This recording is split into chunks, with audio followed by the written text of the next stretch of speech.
Oke, baik. Assalamualaikum warahmatullahi wabarakatuh. Waalaikumsalam warahmatullahi wabarakatuh. Alhamdulillah di pagi hari yang cerah ini kita masih bisa diberi kesempatan untuk mengikuti kegiatan pembelajaran biologi hari ini. Gimana anak-anak kabarnya? Apakah baik semua? Alhamdulillah baik, Ibu. Alhamdulillah. Ini udah on cam semua ya, udah ready semua. Alat tulisnya udah disiapin semua belum?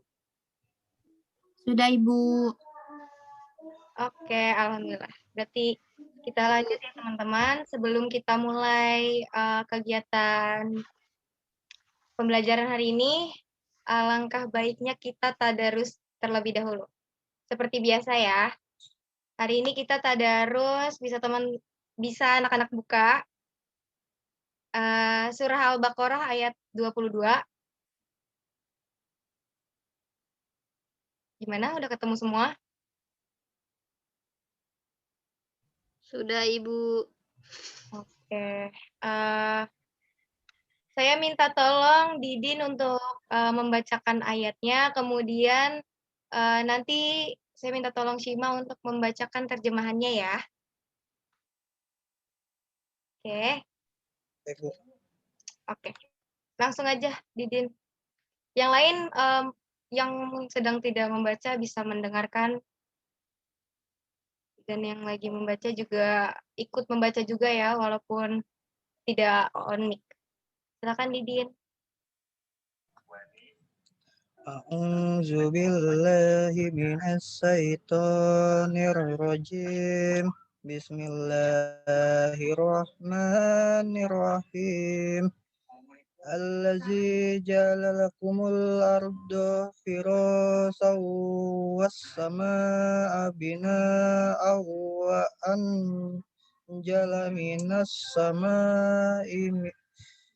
wa anjala minas samaa'i ma'an fa'ahraja bihi minas sarati rizqan lakum fala taj'alu lillahi andadaw wa antum ta'lamun.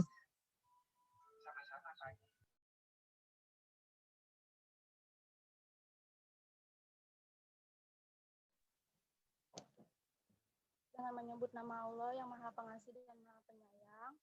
Dialah yang menjadikan bumi sebagai hamparan bagimu dan langit sebagai atap. Dan dialah yang menurunkan air, hujan dari langit, lalu dia menghasilkan dengan hujan. Itu buah-buahan sebagai rezeki untukmu. Karena itu, janganlah kamu mengadakan tandingan-tandingan bagi Allah padahal kamu mengetahuinya. Oke, terima kasih Didin dan Cima yang udah membacakan tadarus pagi ini ya. Nah, berkaitan dengan ayat yang sudah dibacakan oleh Didin dan Cima, itu relevan dengan materi pembelajaran kita hari ini, yaitu mengenai pertumbuhan dan perkembangan. Oke, saya mau tanya, di sini ada yang udah baca-baca sedikit mungkin terkait materi kita hari ini mengenai pertumbuhan dan perkembangan? Belum. Sudah, Ibu, tapi sedikit. Oke, ada yang sudah, ada yang belum. Yang sudah tadi siapa? Amel, Ibu. Oke, Amel. Mungkin Amel bisa tolong sedikit jelasin ke teman-temannya apa aja yang udah Amel baca tentang materi kita hari ini.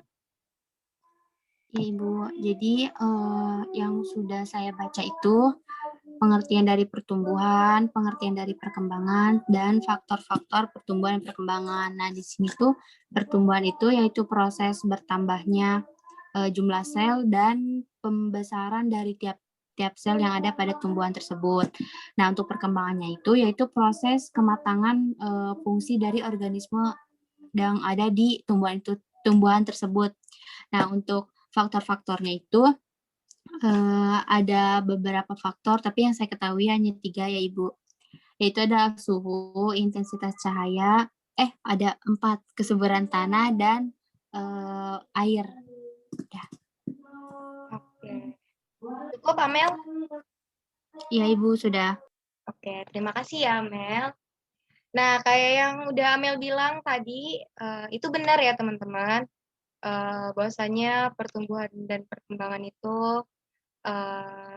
berkaitan dengan pertambahan jumlah sel, pembesaran, juga kematangan fungsi, dan sebagainya gitu. Nih, saya mau share screen mengenai pertumbuhan dan perkembangan. Sebentar ya.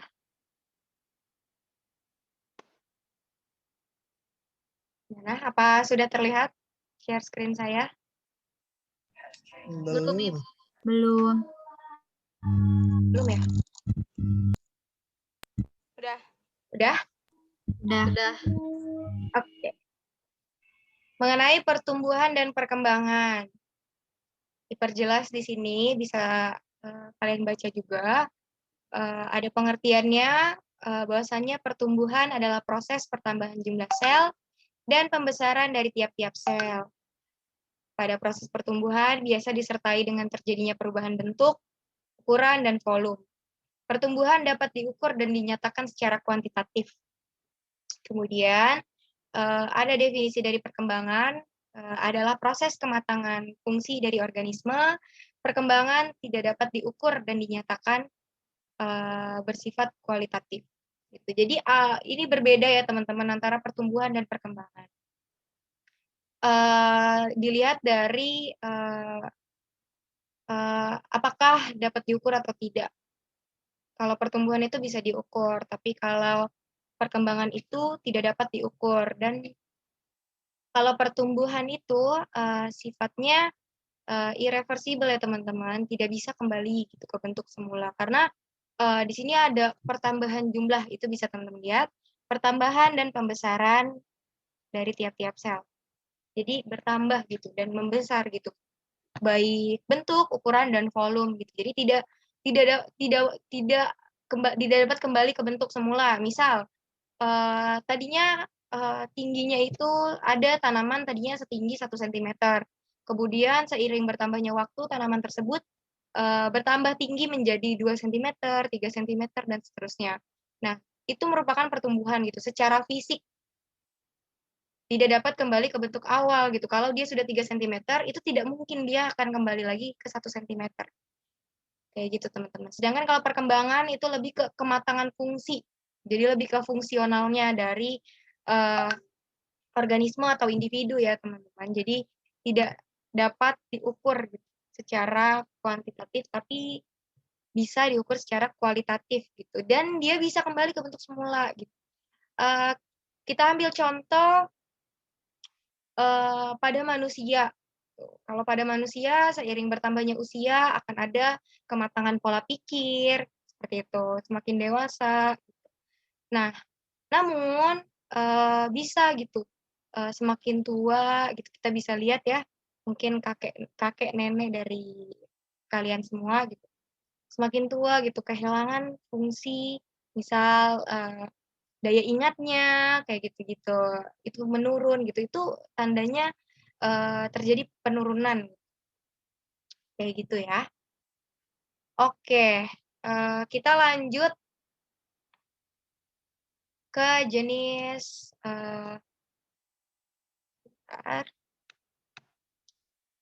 pertumbuhan dan perkembangan. Ada 2 jenis pertumbuhan dan perkembangan, yaitu pertumbuhan primer dan sekunder.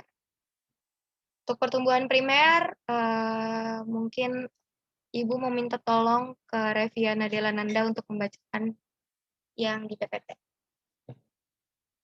Silahkan, Revi.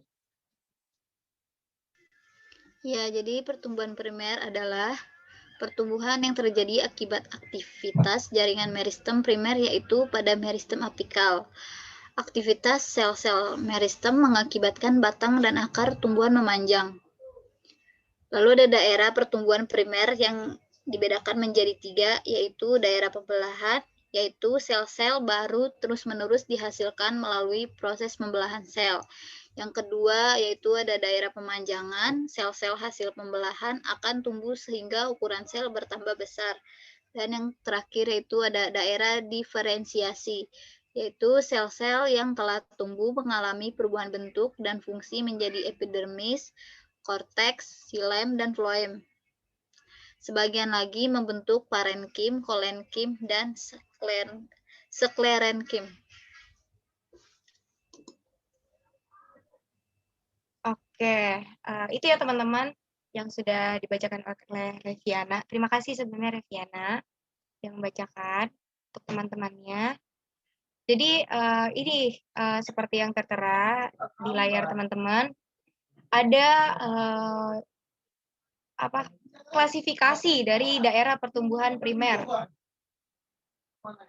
Oke, yang mana ini berdasarkan daerah juga prosesnya ya, gitu. Dari apa menjadi apa. Gitu. Kemudian lanjut ke pertumbuhan sekunder. Saya minta tolong ke Didin untuk membacakan untuk teman-teman ya. Ya, pertumbuhan sekunder. Pertumbuhan sekunder adalah pertumbuhan yang terjadi akibat aktivitas jaringan meristem sekunder, tepatnya pada kambium dan kambium gabus. Aktivitas kambium dan kambium gabus mengakibatkan pertumbuhan sekunder, yaitu bertambah besarnya batang dan akar tumbuhan. Oke, terima kasih Didin. Itu ya pertumbuhan sekunder akibat dari aktivitas jaringan meristem sekunder tepatnya pada kambium dan kambium gabus. Dan akibat atau efek dari aktivitas kambium dan kambium gabus itu mengarah pada pertumbuhan atau bertambah besarnya batang dan akar tumbuhan. Jadi bisa dilihat ya perbedaan antara pertumbuhan primer dan sekunder. Kalau pertumbuhan primer itu lebih ke pemanjangan, tapi kalau pertumbuhan sekunder itu lebih ke pembesaran, pertambahan besar. Oke, dari sini apa ada yang ingin ditanyakan dari kalian semua? Sebelum saya mau memberikan gambar ilustrasi untuk kalian analisis. Tuh. Gimana?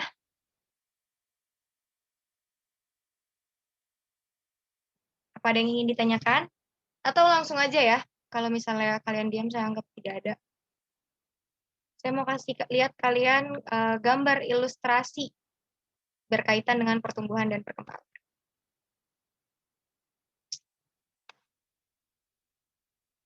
Gimana? Apa sudah terlihat gambarnya? Sudah, Ibu. Oke, sudah terlihat ya. Nah, dari gambar ini saya minta kalian analisis. Tadi kan udah dijelaskan apa itu pertumbuhan, apa itu perkembangan, apa saja jenis-jenis dari pertumbuhan dan perkembangan, ada primer dan sekunder, bagaimana terjadinya, bagaimana klasifikasinya. Ini saya kasih ilustrasi untuk kalian semua analisis. Bisa gimana kalian maunya dilakukan secara berkelompok atau individu? Berkelompok. Berkelompok, Bu. Oke, baik. Dilakukan secara berkelompok ya. Ini karena kita kondisinya juga daring ya, saya juga paham kalau kalian pasti merasa keberatan kalau misalnya kita terus-terusan di Zoom. Kayak gitu ya.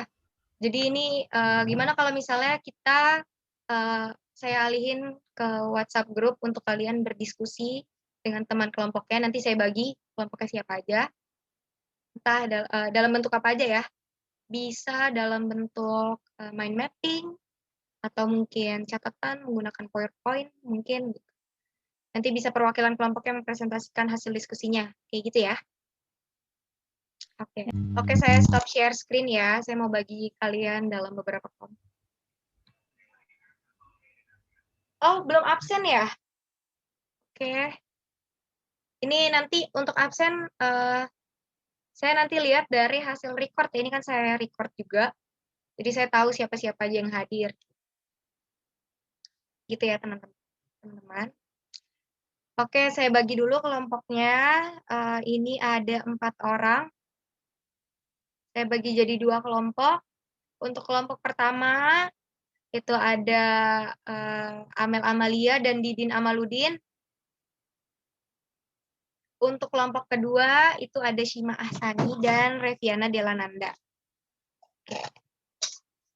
Udah dicatat nama kelompoknya? Sudah, Bu. Sudah, Ibu. Untuk meminimalisir penggunaan kuota ya. Karena ini pasti berat banget kita melakukan pembelajaran melalui daring gitu. Saya juga merasakan betapa borosnya kuota gitu kan menggunakan platform Zoom ini. Saya mengerti. Oke, bisa langsung dimulai. Saya kasih waktu 10 menit cukup? Gimana? 10 menit cukup? 15 menit, Bu. 15 menit. 15 menit ya. Tapi langsung kembali ke Zoom semua. Kemudian kita langsung mulai kalian presentasikan hasil diskusinya. Ya. Ya, 15 menit.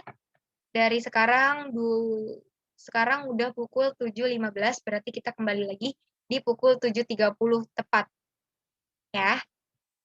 Oke, silakan. Bisa mulai berdiskusi.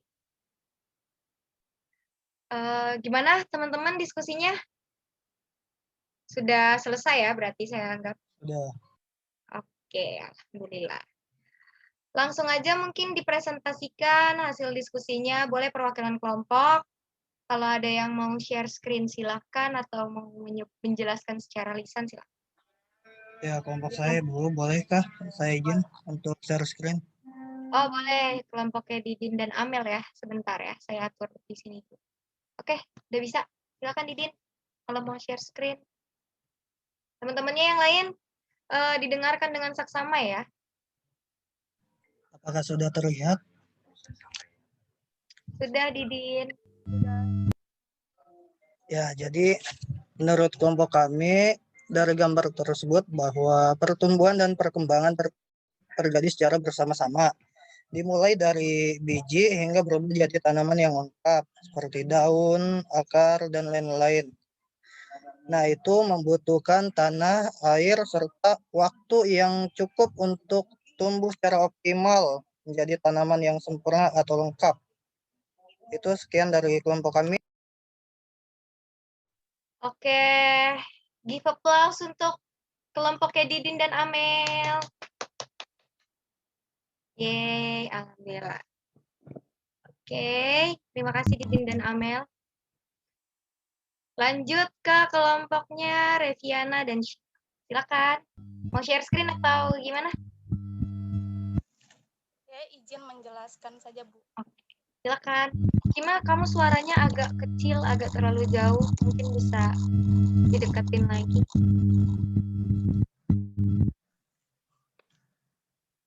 Ya. Kedengeran nggak, Bu? Iya, kedengeran tapi pasti pelan. Tapi it's okay. Yuk, lanjut. Ya, jadi pada biji yang berkecambah, struktur yang pertama muncul adalah radikula yang merupakan bakal akar primer yang berasal dari bagian hipokotil dan bakal batang yang berasal dari epikotil.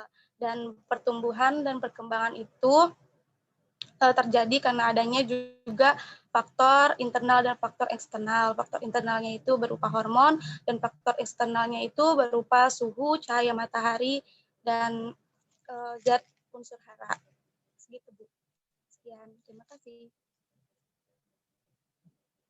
Oke, sudah cukup? Shima? Oke, terima kasih Shima dan Reviana. Jadi benar ya yang udah teman-teman analisis gitu dari gambar itu, bahwasanya tahapan-tahapan dari pertumbuhan dan perkembangan Terkhusus di sini pertumbuhan ya teman-teman, karena kita melihat lebih ke fisiknya. Ada pertambahan atau pembesaran dari sel yang menyebabkan pertumbuhan tanaman itu bertumbuh semakin tinggi atau semakin besar.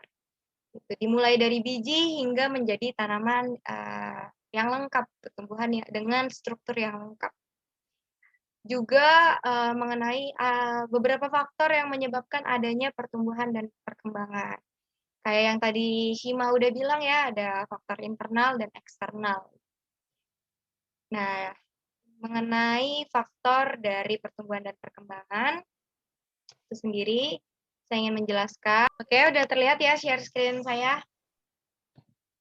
Sudah, Ibu. Mengenai faktor pertumbuhan dan perkembangan.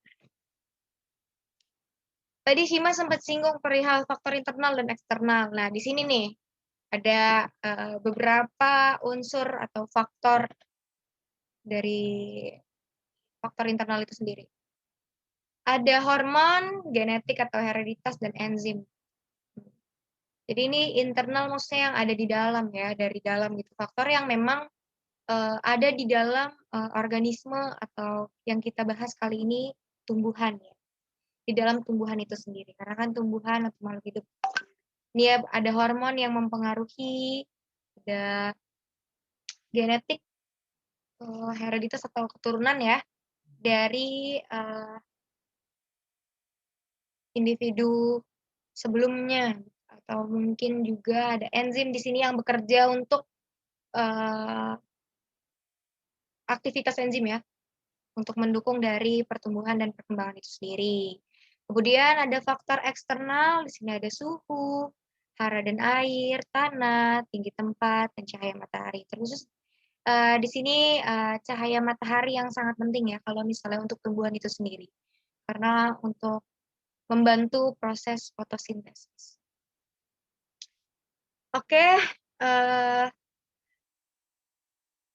sampai sini ada yang ingin ditanyakan oleh teman-teman?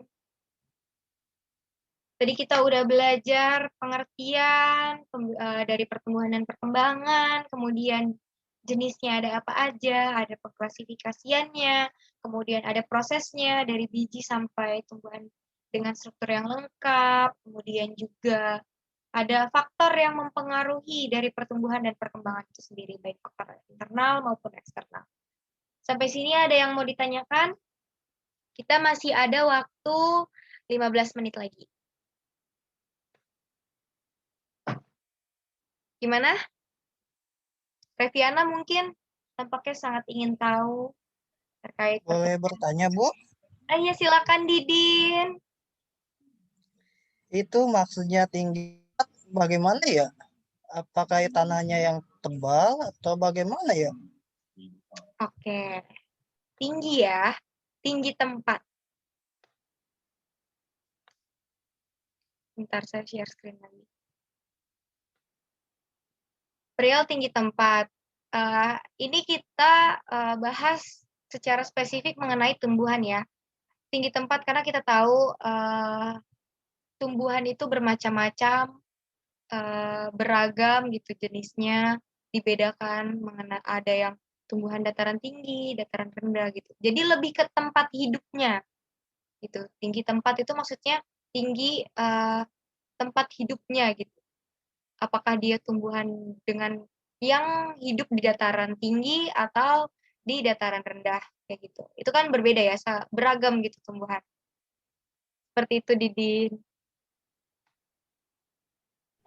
Terima kasih. Ya, sama-sama Didin. Gimana yang lain, ada yang mau ingin ditanyakan atau dicukupkan? Nanti saya ada proyek juga untuk kalian ya, ada tugas untuk kalian yang bisa kalian lakukan di rumah secara berkelompok. Tadi kan kelompoknya udah saya bagi ya.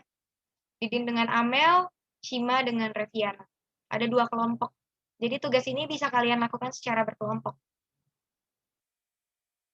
Gimana? Nggak ada yang ingin ditanyakan ya, jadi saya langsung Sudah, Ibu. perihal tugas aja. Oke, sebentar ya. Saya share screen. Oke. bisa teman-teman lihat ilustrasi ini. Gitu. Apa yang teman-teman dapat dari ilustrasi ini dan dikaitkan dengan materi kita hari ini? Nggak ada tanah buat tanaman, nanam-nanam. Oke, tidak ada lahan ya, berarti tidak ada lahan untuk menanam. Yang lain ada yang punya pendapat lain? Bagaimana? Ada yang punya pendapat lain? Adanya lahan, Bu. Gimana sih, Mak? Suara kamu kecil banget. Sama, Bu, tidak adanya lahan penanaman Oke. pohon atau tumbuhan. Oke, berarti benar ya yang kalian sebutin tadi perihal kekurangan lahan. Tidak ada lahan untuk menanam. Karena apa? Karena terlalu banyak bangunan-bangunan atau pembangunan secara besar-besaran gitu sampai akhirnya lingkungan tuh menjadi padat gitu oleh banyaknya bangunan sampai kita kekurangan lahan untuk menanam gitu. Oke, nah saya pengen jadi dari gambar ini saya ingin kalian diskusikan solusi untuk mengatasi permasalahan kekurangan lahan ini. Ada yang tahu? Kita masih punya waktu sekitar 10 menit lagi. Ada yang tahu solusi dari kekurangan lahan untuk menanam yang terjadi di sini? Nah,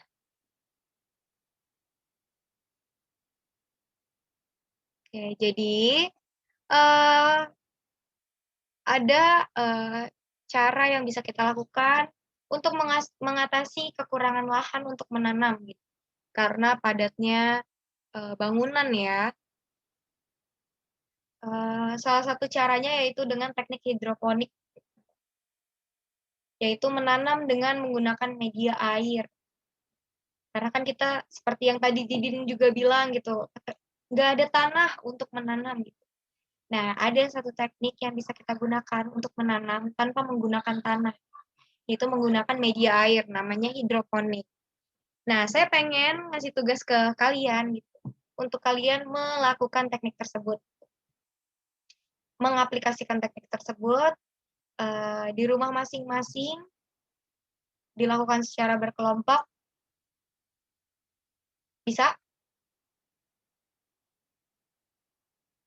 Bisa, Bu. Oke, jadi nanti kalian melakukan tugas ini secara berkelompok, membuat tanaman hidroponik. Nanti saya kasih jangka waktu 7 hari untuk proses penanamannya. Contohnya kayak gimana, Bu? Gimana, Didin? Contohnya kayak gimana hidroponik? Oh, contoh hidroponik. Sebentar ya, nih saya share screen. Jadi kayak gini ya, teman-teman. Ini salah satu contoh dari aplikasi teknik hidroponik atau menanam dengan menggunakan media air. Bisa dilihat ya namanya hidro, air. Nah, bisa teman-teman lakukan gitu. Kalau misalnya di sini kan lebih apa ya, lebih apa sih, lebih canggih lah ya, karena ini udah sangat tersusun gitu. Dia menggunakan pipa dan segala macam gitu, sampai kayak bentuk vertical garden gini. Nah, kalian bisa menggunakan bahan atau alat yang ada di sekitar kalian. Jadi misalnya pipa gitu untuk wadahnya, kalian bisa menggunakan misalnya gelas bekas air mineral atau botol bekas air mineral. Ini medianya tetap air, tanamannya terserah tanaman apapun yang mau kalian tanam bijinya. Jadi nanti kalian cari bijinya, kalian bisa pakai kapas atau pakai rokul ya. Tapi itu lebih mahal, jadi bisa kalian pakai kapas yang lebih murah gitu ya, karena kalian bisa. Kapas tuh harganya berapa ya? 6.000 itu dapat banyak ya. Satu pack itu 6 ribuan ya kalau nggak salah. Itu bisa kalian pakai. Jadi kalian bisa gunakan alat dan bahan yang ada di sekitar kalian gitu, semaksimal mungkin. Kalau air pasti ada lah ya kalian, kayak gitu. Ada yang mau ditanyain lagi? Atau masih bingung? Jadi nanti waktunya 7 hari untuk kalian melakukan aplikasi ini, tugas ini. Nanti tugasnya kalian dokumentasikan, kalian catat hasilnya, kalian amati bagaimana proses pertumbuhan dari tanaman yang kalian tanam melalui teknik ini. Nah, nanti karena kita lagi pandemi juga ya, jadi kita manfaatin platform atau sosial media yang ada. Saya pengen kalian dokumentasinya itu kalian buat video. Jadi nanti videonya kalian edit semenarik mungkin, dimulai dari bagaimana alat bahannya apa aja, bagaimana proses penanamannya menggunakan teknik ini, sampai akhirnya bagaimana tanaman kalian tumbuh, kayak gitu, tumbuh dan berkembang. Itu kalian buat dalam satu video dan nanti harus diposting, di-share, kayak gitu ya. Di-share melalui YouTube atau Instagram. Nanti bisa linknya dikasih ke saya, nanti saya lihat ini sebagai bahan penilaian. Nah, nanti akan kita review di pertemuan berikutnya, video itu. Gimana? Sejauh ini paham tugasnya? Paham, Bu. Paham, Bu. Jadi waktunya 7 hari ya. 7 hari kalian untuk melakukan observasi. Nanti diposting hasil observasinya dalam bentuk video, entah itu di YouTube atau di Instagram, itu bebas. Yang penting nanti linknya dikasih, nanti biar saya bisa menilai. So, gimana? Baik, Bu. Oke. Ada yang ingin ditanyakan lagi? Yang masih dibingungin mungkin perihal tugasnya? Tidak. Oke, baik. Nanti kalian bisa cari-cari lebih dalam lagi dari berbagai media perihal apa itu hidroponik secara lebih mendalam, supaya kalian lebih mudah juga mengerjakannya. Saya nggak mau memberikan kalian banyak supaya kalian meninggi gitu rasa ingin tahunya gitu. Jadi kalian bisa mencari tahu sendiri. Nanti kalau misalnya sekiranya memang masih bingung atau apa gitu, kalian bisa hubungi saya gitu melalui Japri di WA ya, atau mungkin di grup kelas kita gitu ya. Nanti akan saya pantau secara berkala bagaimana jalannya proses tugas kalian. Nanti akan saya pantau terus gitu ya. Oke, sampai sini cukup.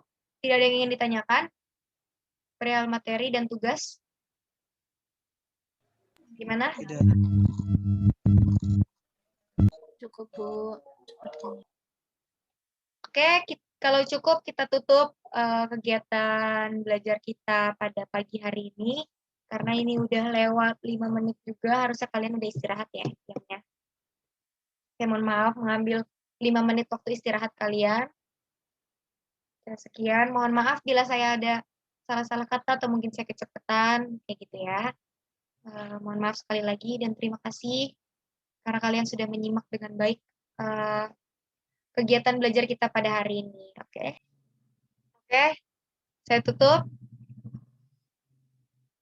Untuk kurang dan lebihnya mohon maaf. Wassalamualaikum warahmatullahi wabarakatuh. Waalaikumsalam warahmatullahi wabarakatuh. Terima kasih, Bu. Oke, sama-sama. Selamat istirahat semua.